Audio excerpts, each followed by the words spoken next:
asalaamaaleykum yéen ñi duñu seetaan fii ci seen émission Femme Actuelle ci leral.net ak Leral TV ñu ngi leen di nuyu yéen ñëpp comme ni ngeen ko xamee Femme Actuelle nekk émission boo xam ne dañu ci xool femmes yi nga xam ne nekk nañ ay ndaanaan ay kàngam yu mag ci seen domaine ak ci seen ay activités dañoo am spécificité tànn ay femmes yoo xam ne dañuy liggéey di béy seen waar di def lu rëy mais dans l'ombre dans la discrétion ñun ñooñu leen taamu leen pour ñu ñëw partager seen expérience wan leen lu bari loo xam ne dina mën a influencer walla mu mën a jëriñ jeunes filles yi tey nag ñu dem seeti koo xam ne kenn dootu ko présenté béy na waaram bu baax ci wàllu ndaw ñi ak ci wàllu jigéen ñi def na liggéey boo xam ne macha allah te boolewu ci bruit ni tintamarre muy jigéenu Nder muy femme actuelle bu brave ñu koy woowee madame Ramatoulaye Gueye ministre de la bonne gouvernance et de la protection de l'enfance madame Ramatoulaye ñu ngi lay nuyu di la dalal ci femme actuelle di la wax nga nuyoog suñu téléspectateurs yi. maa ngi lay fay Zeyna di nuyu seen téléspectateurs yi ak seen spectateurs yi nekk online maa ngi nuyu équipe technique bi fi nekk aussi. merci jërëjëf madame Ramatoulaye suñ la doon laaj tey kan mooy Ramatoulaye Gueye lan nga ñuy wax. Ramatoulaye Gueye dinaa ni yaay la actrice de développement la femme politique la kooku mooy Ramatoulaye Gueye maa ngi cosaanoo Ndar di bi nga waxee léegi talaatay Nder samay maam ay waalo lañu et talaatay Nder boobu samay maam dañ ci bokk donc ma nekk ndar yaroo waalo màggee Kajoor donc kooku mooy Ramatoulaye Gueye nekk nag koo xamante ni dafa gëm Sénégal gëm jigéen gëm xale gëm boppam aussi et di wax ni tey ñëw bi ngeen ñëw fii lu ma neex la ndax boobu ba tey maa ngi nekk ci waar bi bugguma woon ñu may jël ndax dama ni bala ngay ñëw ñu lay wane dina am tuuti jëf boo jot a def sur le terrain ba pare donc kooku mooy Ramatoulaye Gueye recevoir éducation bu stricte bu rigoureuse muy déteindre ci quotidien om madame Ramatoulaye ñu la doon laaj tey ñun bu ñu defee suñu investigation ba pare pour inviter la dañoo creuser gis ay activités yu bari yi nga def te yaa ngi koy continuer di def te nekkatoo ministre maanaam dangaa def continuité après ta mission mu nekk loo xam ne nii vraiment rafetlu nañ ko te defoo ci bruit ni tintamarre tey nag comme nangul nga ñu vraiment invitation bi ñu bëggoon nga wax ñu ci bu ko defee nit ñi mën ci jàngat lu bari. dama jóge ci famille bu religieuse pratiquante am doole ci dëkk bi xëy na duma wax ban famille la mais dañu yar ci diine yar ñu ci l'islam valeur islamique yépp day déteindre ci ñun ndax l'islam dafay wax que ni sooy dimbale nit kenn waru ko xam sooy saraxe sa loxo ndeyjoor loxo càmmoñ bi warul xam lan ngay def et ki soxla dimbal bëggul nga exposer ko pauvreté wam donc danga koy dimbale ngir yàlla dañu judd fekk suñu ay waajur di doxalee noonu ñu tàggat ñu ci loolu ñaax ñu ci ñu nit noonu rek la ñu mën a doxalee sooy xool suñu société traditionnelle folklore bi barewul woon ci ay maye sooy may nit yow ak ki ngay may yéen a koy seq sooy defal nit it yow ak moom yéen a koy seq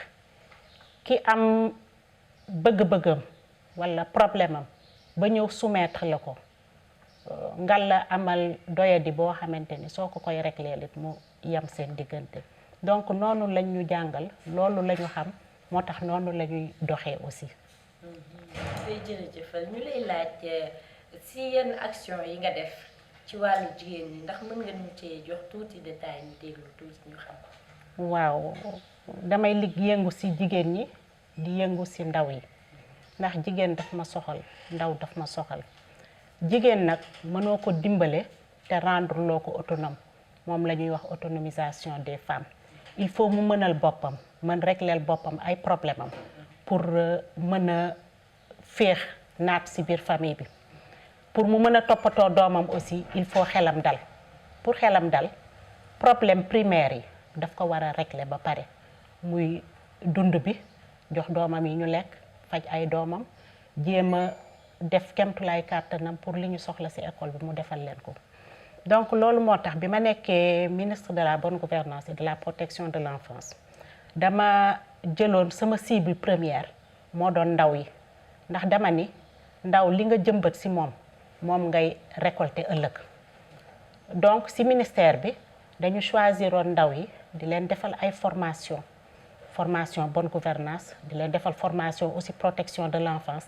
ndax ñoom ñoo war a jëkk aar seen moroomu ndaw ba pare ndax xale su jaaxlee si ki ko différence d'âge bi su magul trop si kooku lay gën a mën a confier wu moo tax ñu defoon formation yooyu au niveau de Thiès et on a eu à former 684 jeunes formation directe mais soo ko répercuté si population bi ndax ñooñu ñëpp ñu formé dañu doon def ay dîner débat ay thé débat doon def ay visite à domicile aussi pour à leur tour ñu former ñeneen et liñ ci bëggoon sax dañu waxoon amoon na concept bu ñu tuddee woon émissaire de la bonne gouvernance si ndaw yooyu dañu naroon tànn ñi ci gën a xarañ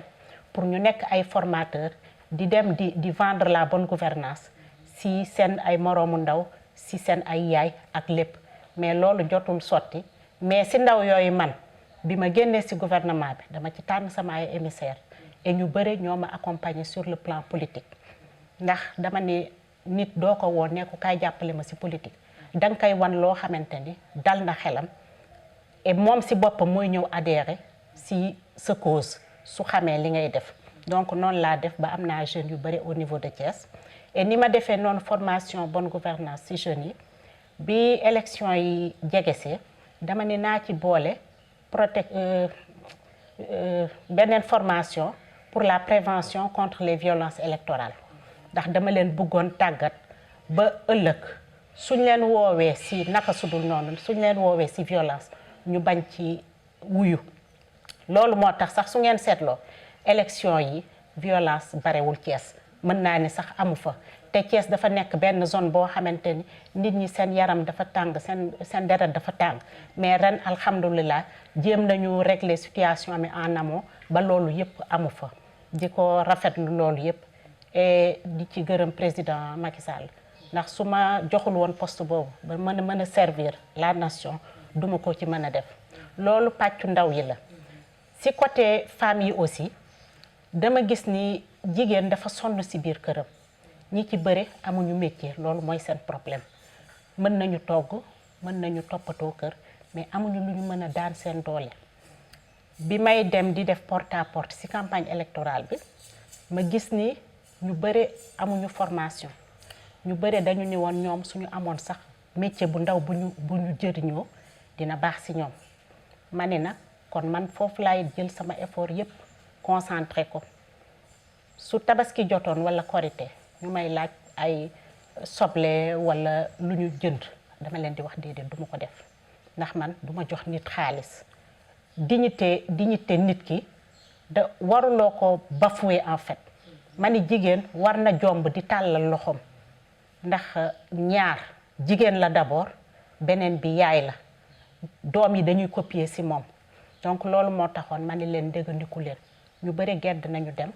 mais bi ma demee ba lépp nekk en place dama leen defal ay formation actuellement il y a 5 modules yoo xamante ni ñu ngi koy def muy transformation fruits et légumes transformation céréales locales saponification pâtisserie ak batik donc pour le moment formé naa 454 femmes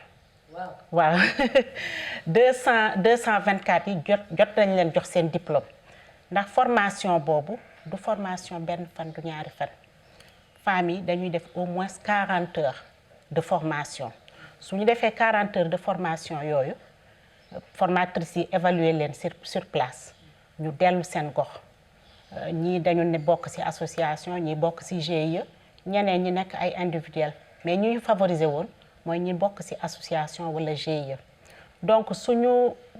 leen defalee formation ba pare ba ñu évaluer leen ci lieu de formation dañ leen di wax ñu jàpp jour pour ñu def restitution formation boobu ñoom ñu woo femmes yi nekk seen koñ ak seen ay xarit ñu toog ñoom ñu def liñ leen jàngal lépp. suivi bi voilà. suñu defee loolu ba pare formatrice yi ñëw xëy na des fois dina am rëq-rëq ñu changer ko sur place mais ñoom ñooy juger ndax war nañ leen jox diplôme wala déet suñu juger ni mérité nañu diplôme ñu jox leen diplôme suñu juger ni il faut ñu amaat encadrement buñ leen defal genre recyclage dañ leen di woowaat ñu ñëwaat ci siège bi ba maîtriser technique yi ñuy def wala ñu leen di jox diplôme. donc ñooñu formé nañ ci 354 formation directe ndax ñooñu aussi ñi mokkal seen module bi ñu ngi dem di jàngal seen koñ xëy na ñooñu am na tuuti lu ciy sooxe mais am nañu déjà lu ñu mën a demee base bi voilà. donc bi ma nekkee ministre bi ma leen di jox seen diplôme dama leen booleeg petit matériel bi nga xamante ni moo leen di permettre suñu demee ñu mën a commencer liggéey bi et ñu bari ñu ngi ci gis seen bopp. am na benn femme bu ma ni moom doomam léegi mu ngi koy fayal 60 000 par mois formation nee na ma elle arrive à avoir 150 000 le mois ndax jour bu nekk dina jaay et su jaayee dina am bénéfice 5 000 francs. si produit yooyu dafa am bu ñu tuddee coco jinjeer coco la bu ñuy séché ak jinjeer def ci sucre et c'est très prisé. sachet yu ndaw nga koy def yi 100 francs yi 200 ba 500 mais ça se vend comme de petits pains. nee na moom chaque jour dina defar ñaari paan moom lay jaay donc nee na depuis décembre pas décembre 2019 décembre 2018 ba tey mu ngi ciy gis boppam. keneen ki nee na ma jot na économiser ba jënd cuisinière parce que suñu leen di defal formation bi dañ leen koy wan nuñ koy defee ak fourneau pour ndax ñëpp mënuñu am cuisinière. donc moom fourneau la doon defee fourneau boobu dem na ci ba économiser ci ba jënd cuisinière am mu ngi ciy dem. donc ma gis ni femmes yi gis nañu seen bopp ci formation boobu moo tax bi ma génnee ci gouvernement bi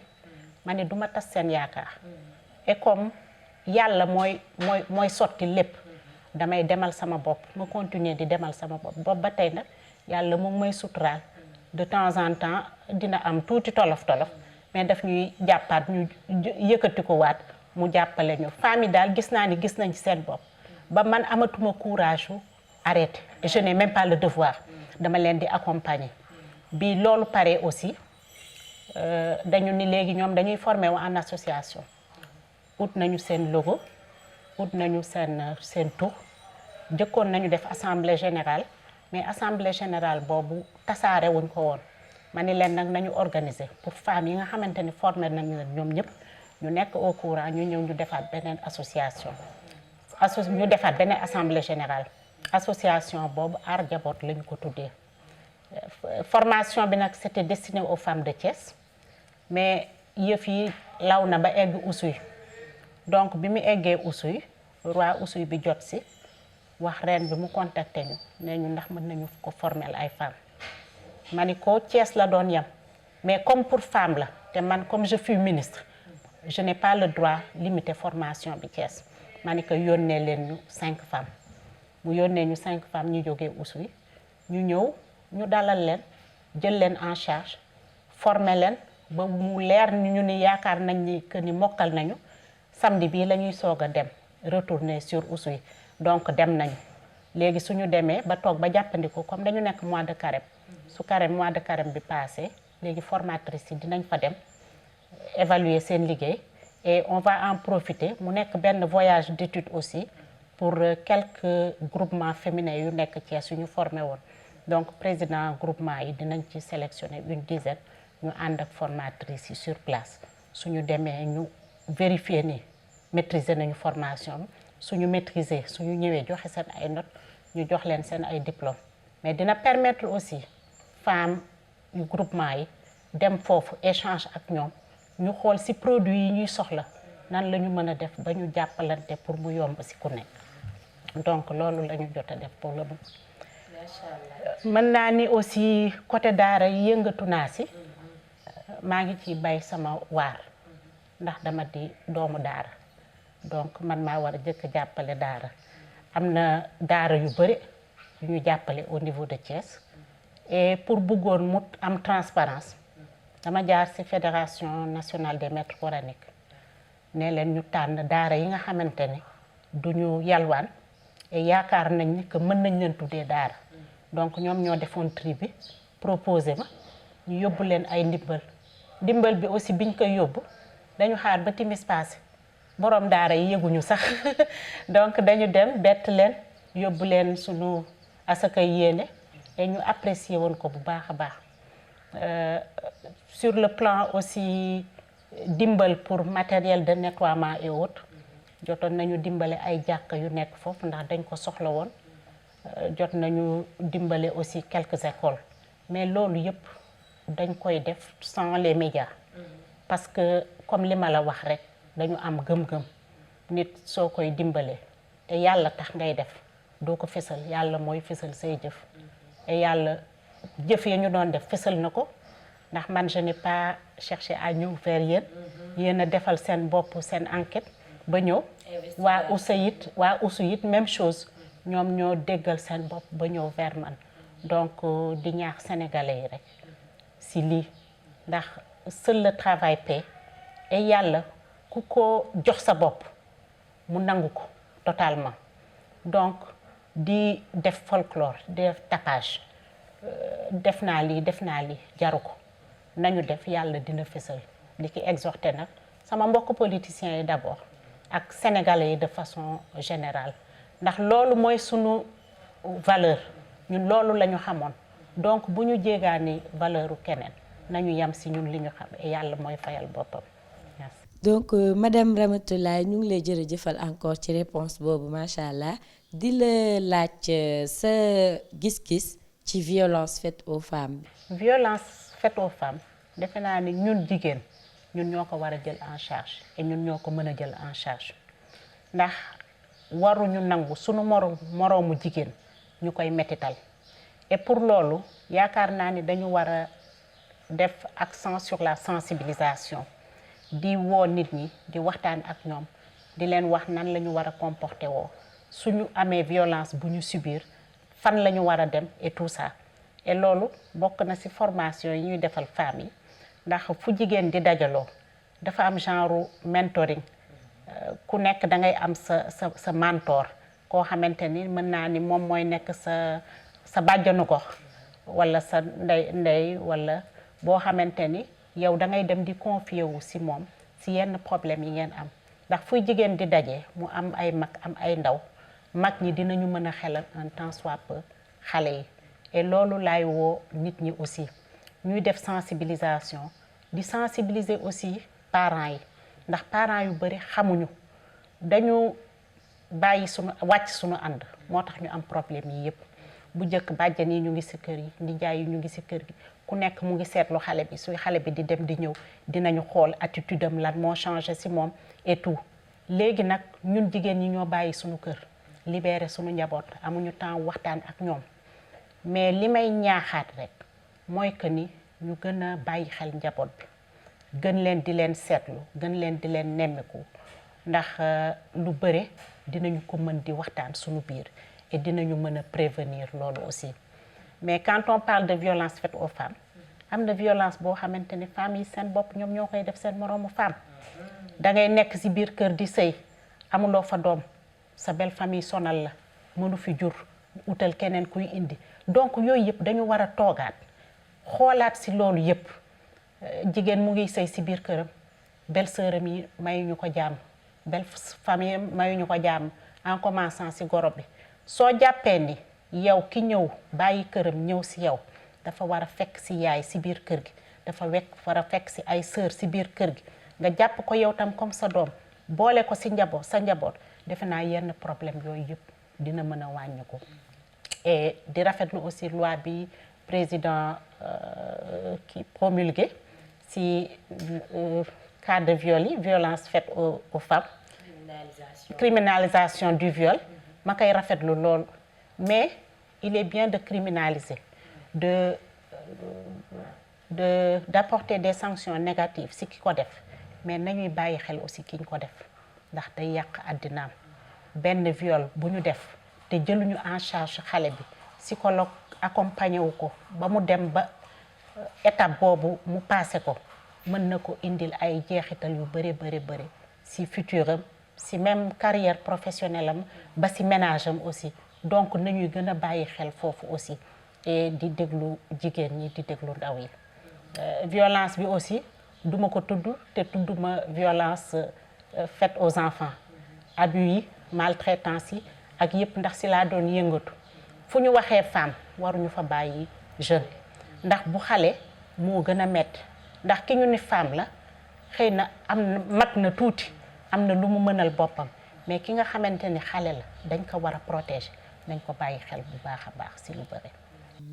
ñu ngi lay jërëjëfal gis ne tey bi ñu yegsee fii sa kër rek danga ñoo gàttandu ak ay antiseptique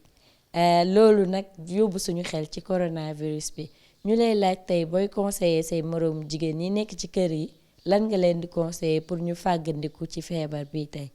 jërëjëf Zeynab lii xëy na dafa tombé coronavirus bi rek mais man sama première yëngatu fi ma doon yëngatu si liggéey si projet de santé la def naa benn projet bu 9 ans defaat beneen projet bu 4 ans lépp si mbiru santé la donc et avant loolu sax dama mañak man su ma nuyoo nit il faut ma jël gel def sama loxo samay waa kër dama leen di wax ni suñu wàccee gis nga fii benn robinet douche bi aussi am na robinet ku ñëw da ngay jug raxas sa loxo ba mu set ba pare soog a nuyoo donc loolu dañu ci yar déjà di wax ni ak histoire coronavirus bi am defe naa premier remède bi mooy set bi gën a yokk set bi su xale yi wàccee nañu raxas seen loxo bu baax a baax ba mu set sëlëm seen kanam mag ñi aussi même chose soo génnee si mbedd bi sa buntu kër bi ngay ubbi sax y a des millions de bactéries yu ci nekk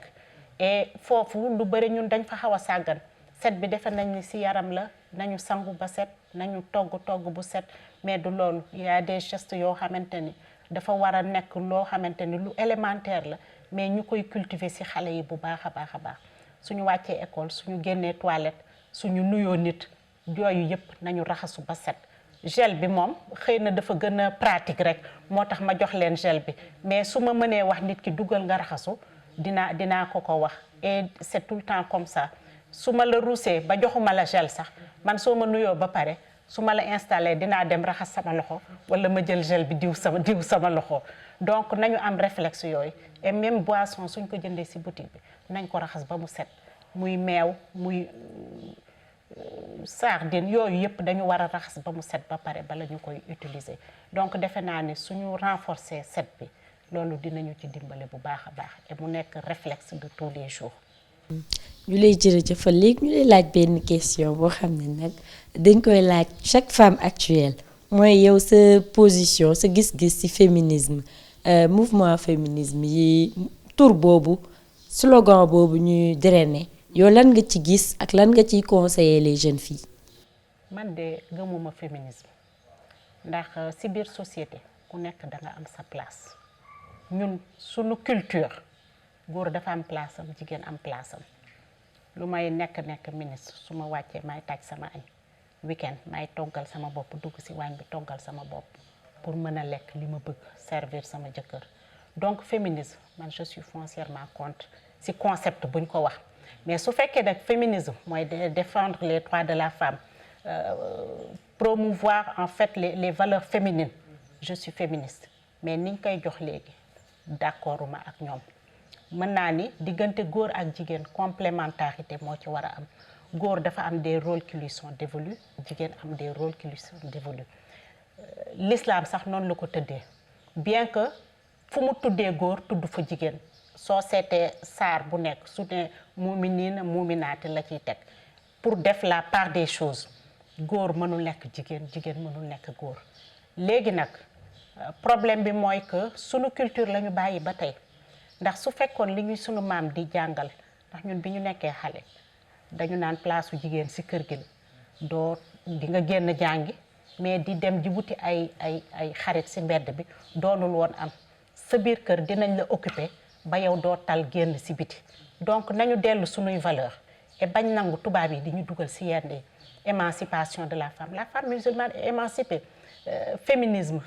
mënul am suñu nee féminisme dinañu ni masculinité nuñ koy waxee sax mascularisme je sais pas. Donc nañu bàyyi di créer wala di topp slogan yuy jigéenu ñi jóg nekkul Sénégal moom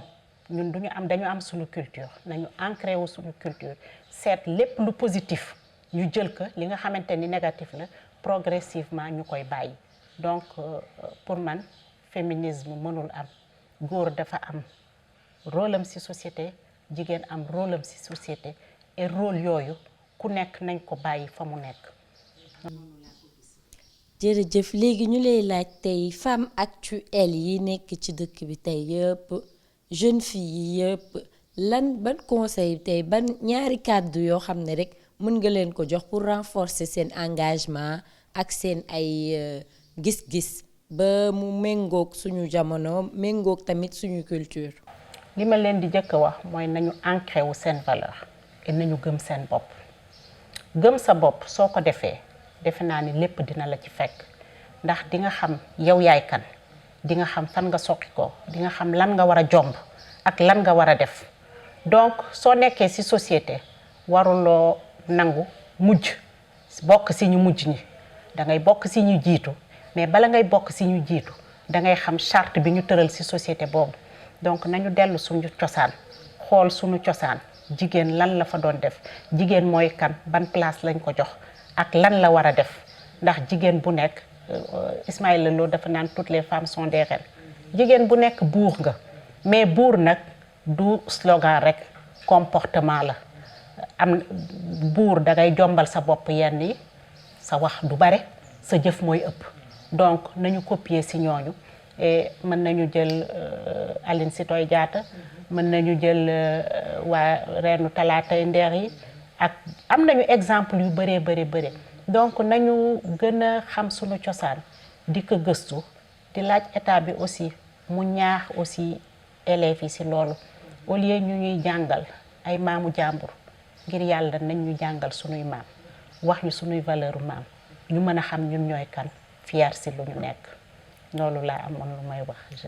jërëjëf léegi ñu laaj la question magique émission bi muy tey buñ la joxoon tey nguur gi lan ngay dindi ak lan ngay changer ci réew mi. men Sénégal tey buñ la ko joxoon ne tey Sénégal madame Ramatoulaye Gueye yaay présidente du Sénégal lan ngay dindi ak lan ngay changer sa stratégie lan lay doon. sama programme phare yëpp day accès ci jigéen ak jeune ndax yaakaar naa ni ñaar ñooñu mënoo tudd développement te waxoo leen mais nag sunu jeunes yi li ma la wax léegi dañ leen war a tàggat seen bopp wax leen ñoom ñooy kan ñu xam seen bopp wax leen ñun sunu valeur jom fulla fit liggéey wax tàggat leen ci ba gis nga chinois yi niñ leen tàggatee ak japonais yi dañoo ancré seen ay culture ñun tam noonu la ñu war a def gëm suñu bopp xam ne ñële ñi ñuy seetaan duñu ay référence ñun suñuy référence ñu ngi fii suñuy référence xam nañ leen Cheikh Ahmadou Bamba El Hadj Malick Sy ak ñeneen xaali Madiakhate Kala. Donc am nañu ay référence yoo xamante ni suñu xoolee ci ñoom gëm suñu bopp dinañu mën a dem. Donc programme bi ce sera axé sur les femmes et les jeunes comme ni président def ak PSE mi li ma ciy dolli mooy que ni dinaa gën a déglu sama askan ndax dama gis président États-Unis dañuy am ay weekly address chaque semaine dañuy waxtaan jël benn sujet waxtaan ci ak seen peuple. beneen bi aussi mooy que président Obama dafay jël cabinet dañ koy sélectionnel ay lettres dina jël 5 ou 6 lettres chaque semaine mu déglu population bi lu ñu wax et moom personnellement mu bindal boppam ñooñu répondre leen loolu dafa am jeexital ci ñun sunu culture yëg nit ki mooy nga déglu ko d'abord donc écoute bi dinaa ko renforcer bu baax a baax et su ma nee du ma def dara sans ndaw yi ak jigéen ñi day fekk aussi ma mettre en place structure sanitaire yoo xamante ne sénégalais bu nekk duma la ni naam lépp dina gratuit de mais soo fajoo soo feebaree di nga xool fan nga mën a dem pour faju xale yi aussi ñu def focus ci enseignement bi jàngal leen mais jàng bi mu nekk suñu langue d'abord pour ñu mën ko assimiler suñu jàngee ba pare aussi ñu def aussi ay formation professionnelle ñi nga xamante ni bëgguñu dem école c'est un choix ñu yóbbu leen daara mais suñu nekk daara aussi dañuy jàngale parallèlement benn métier boo xamante ni suñu génnee daara dinañ ko mën a jëriñoo mu doon seen liggéey donc loolu laa yaakaar ni moom laa war a def pour que sénégalais bu nekk gis ci boppam. tout en disant que nag awma benn ambition président. fa laa doon jëm fa laa doon jëm de waa léegi lu tax jigéen ñi yéen bëggoo leen jël présidence bi lu tax ñu gis ne jigéen ñi daal seen taxawaay ci milieu décisionnel bi néew na torop te idée bu ñëw stratégie bu ñëw conseil bu ñëw ak chaque grand homme derrière chaque grand homme il y a une grande dame pourquoi les grandes dames ne veulent pas être devant ces grands hommes? bañuñu nekk devant mais man c'est quelque chose qui m'est personnel dama xam ni Sénégal dafa neexul a jiite duñ la bàyyi nga dem ak sa sago loo am bëgg-bëgg loo am nan laa koy waxee stratégie toujours dañ lay tegal ay ndëgg sërëxal yoo xamante ni dama gëm ni suñu continuer nii duñu mës a développé wu donc dañu war a dimbalante ki nekk ci kaw nañ ko jàppale ku am sa xalaat bu rafet nga yónnee ko wax ko su ko mënee dérouler c'est tant mieux su ko mënul dérouler xëy na sax dina ko déglu sax ba seet nan lay def pour def ko mais daal sànnante xeer bi nekk fii daal man moo tax aw ma fitu def quoi que ce soit. En tout cas merci beaucoup madame le ministre ñu ngi lay sant di la gërëm vraiment mënoon metti mais danga ñoo vraiment dalal ñu ngi lay remercier ci ouverture bi nga def ak partage bi nga nangu ndax l'émission c'est un concept de partage d'expérience découverte boo xam ne mën na servir nit yi ëllëg inspirer leen te vraiment gis nañ fi liñ doon seet on n'a pas été déçus et on a été agréablement surprise ñu ngi lay sant di la gërëm di la wax ne sa continuité mission bi nga nekk di def nii ça va inspirer peut-être d'autres anciennes ministres di la ci sant bu baax di la gërëm di la wax nga tàggatoog suñu téléspectateur Leral TV ak leral.net yi nga tàggatoog téléspectateur émission Femmes Actuelles yi. jërëjëf Zeyna man maa leen di remercier dalal moom teranga sénégalaise dañ koy wax ma boole ci nekk ndar-ndar teg ci donc et je suis de nature très ouverte donc loolu lu naturel la daal si man pour téléspectateurs yi ak askan wi de façon générale di leen wax ni que 8 mars bi ñuy dëmbat dama bëgg ñu wàññi folklore bi bu baax a baax te multiplier les actions sur le terrain xaalis bi ñuy investir ci folklore di jënd ay mbubb di nuróole di louer salle nañu seet jigéen ñi ko soxla ñu yóbbul leen ko toog waxtaan ak ñoom déglu leen xam lu ñu soxla lan mooy seen bébét liñ ci mën a régler ñu régler ko liñ ci mënul ñu planifier ko pour yeneen année yi ñëw ñu jéem leen ci dimbale bu baax a baax loolu mooy sama dernier mot de la fin di gërëm ñëpp di sant ñëpp et di leen remercier di leen wax ni que je reste disponible pour les populations de façon générale et à travers yow su amee ñu ma soxla mën nga leen jox sama numéro de téléphone lu ma mën pour dimbale nit ngir yàlla dinaa ko def loo xamante ni yàlla tudd ko nag mënuma ko et di wax ñun jigéen nañuy laabirante suñu biir nañuy jàppalante suñuy biir te mu bañ am ay barrières suñu diggante jigéen bu gis moroomam na gis boppam à travers kooku loolu mooy message bi may lancé di leen gërëm di leen sant. Merci. Inch'Allah, à partir de ce message touchant vraiment, à partir de cela, on va clôturer l'émission di sant ñëpp di gërëm ñëpp